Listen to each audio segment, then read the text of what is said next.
Assalamualaikum warahmatullahi wabarakatuh. Berjumpa lagi dengan Ustazah Wardah. Semoga kita semua diberi kesehatan, keselamatan, dan selalu diberi semangat untuk beribadah kepada Allah dan semangat dalam mencari ilmu. Dalam kesempatan kali ini kita akan lanjutkan pembelajaran kita, yaitu mempelajari pola barisan aritmatika. Pertemuan yang lalu kita sudah belajar tentang pola segitiga Pascal. Sekarang kita lanjut belajar pola barisan aritmatika. Apa sih barisan aritmatika itu? Nah, supaya kalian tahu ciri-ciri barisan aritmatika, Ustazah akan menyajikan dua contoh barisan aritmatika. Contoh yang pertama, nah ini ada 0, 3, 6, 9, 12, 15.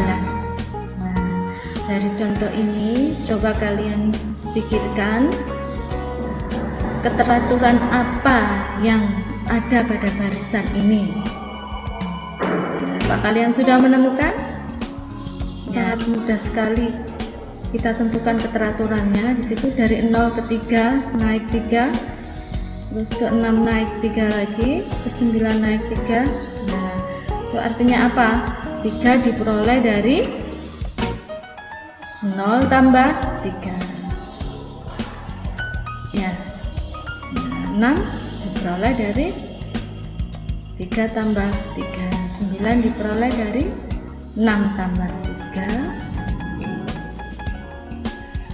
Nah, 12 diperoleh dari 9 tambah 3.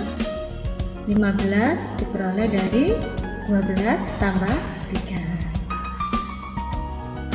Nah, untuk lebih memperjelas lagi, saya berikan satu contoh. Contoh yang kedua. Nah, perhatikan barisannya ya. 80, 75, 70, 65, 60, 55. Nah, keteraturan apa yang ada pada barisan ini?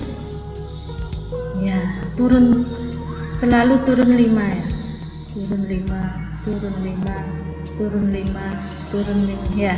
Nah, artinya apa? 75 itu diperoleh dari 80 dikurangi 5 ya.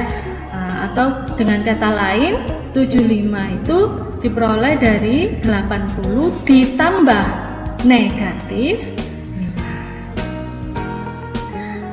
Nah, selanjutnya 70 ini diperoleh dari 75 dikurangi 5 atau 75 ditambah negatif 5. 65 diperoleh dari 70 dikurangi 5 atau 70 ditambah negatif 5. 60 diperoleh dari 65 dikurangi 5 atau 65 ditambah negatif 5.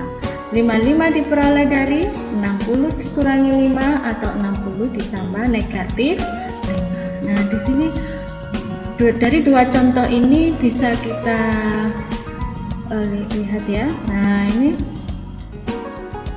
dua barisan ini memiliki aturan ya, memiliki aturan atau pola. Suku berikutnya diperoleh dari suku sebelumnya ditambah dengan bilangan yang tetap. Nah, bilangan tetap ini 3. Nah, 3 ini bisa dikatakan sebagai selisih dua suku yang berdekatan. Jadi selisih dari 0 dan 3 atau selisih dari 3 dan 6 ya. Nah, selisih inilah nanti dikatakan dalam barisan aritmatika dikatakan sebagai beda. Jadi ini pada barisan contoh yang A ini, bedanya beda nanti itu dilambangkan dengan B ya. Pada barisan nomor 1 ini berarti bedanya sama dengan 3 ya. Jadi beda itu nanti dilambangkan dengan B. Nah, sedangkan pada contoh yang kedua ini bedanya adalah berapa? Ya, negatif 5. Nah, terus Kira-kira bagaimana sih caranya mencari beda ini, mencari 3 ini gimana? Nah, caranya adalah bisa 3 dikurangi 0 ya, bisa 6 dikurangi 3, bisa 9 dikurangi 6 dan seterusnya. Untuk yang barisan kedua caranya ini 75 dikurangi 80. Jadi saya jadi apa pengertian dari barisan aritmatika itu? Nah, ada yang bilang barisan aritmatika itu barisan yang ditambah atau dikurangi dengan bilangan yang tetap, boleh.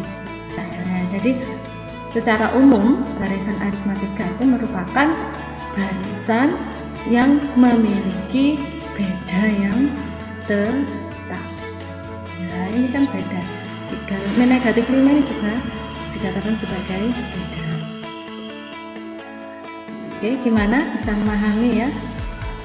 Nah, selanjutnya tadi akan kita pelajari bagaimana menentukan rumus suku ke N barisan aritmatika. Jadi misalkan diketahui suatu barisan, terus kalian disuruh mencari suku ke 100 misalkan.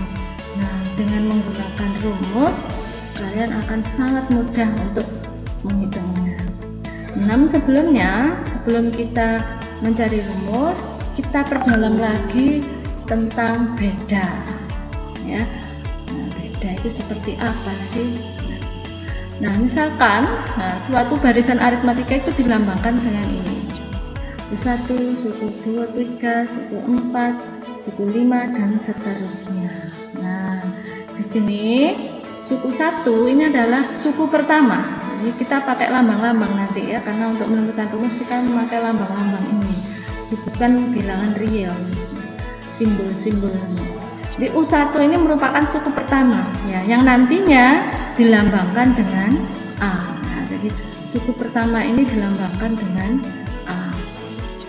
Suku kedua, U2 itu sama dengan suku kedua, U3 sama dengan suku ketiga, U4 suku keempat dan seterusnya, seperti itu ya.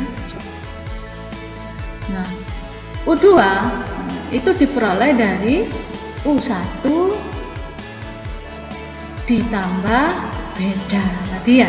Nah, 3 yang contoh pertama tadi dari 0 ke 3, 3 itu diperoleh dari 0 tambah 3. Jadi di sini 3 itu beda ya kan. Ya, jadi U2 itu diperoleh dari U1 tambah beda. U3 diperoleh dari U2 ditambah beda. Nah, seperti itu. Nah, perlu kalian ingat bahwa beda itu adalah selisih 2 suku yang berdekatan. Nah, selisih 2 suku yang berdekatan. Sehingga rumus beda bisa kita tentukan ya. Bisa U2 dikurangi U1, bisa U3 dikurangi U2, atau bisa juga U4 dikurangi U3. Jadi harus berdekatan. Ini kan berdekatan ya, U1 berdekatan dengan U2, U2 berdekatan dengan U3, U4 berdekatan dengan U5. Nah, ini berdekatan. Sehingga secara umum diperoleh rumus beda sama dengan UN dikurangi UN min 1 ya. Jadi nih, jadi U2 dikurangi U1. Nah, ini N-nya ini dikurangi 1, 2 dikurangi 1, seperti itu.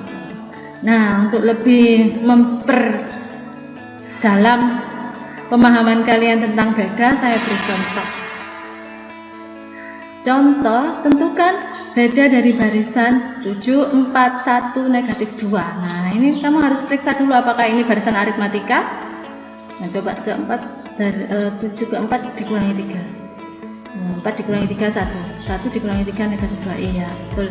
Nah, ini barisan aritmatika. Nah, tentukan bedanya. Beda itu sama dengan U2 dikurangi U1. Boleh kamu memakai U3 dikurangi U2, boleh ya. Nah, saya memakai U2 dikurangi U1. Jadi sama dengan 4 dikurangi 7 sama dengan negatif 3. Bagaimana? Bisa memahami? Kalau kalian belum paham bisa diulang video ini.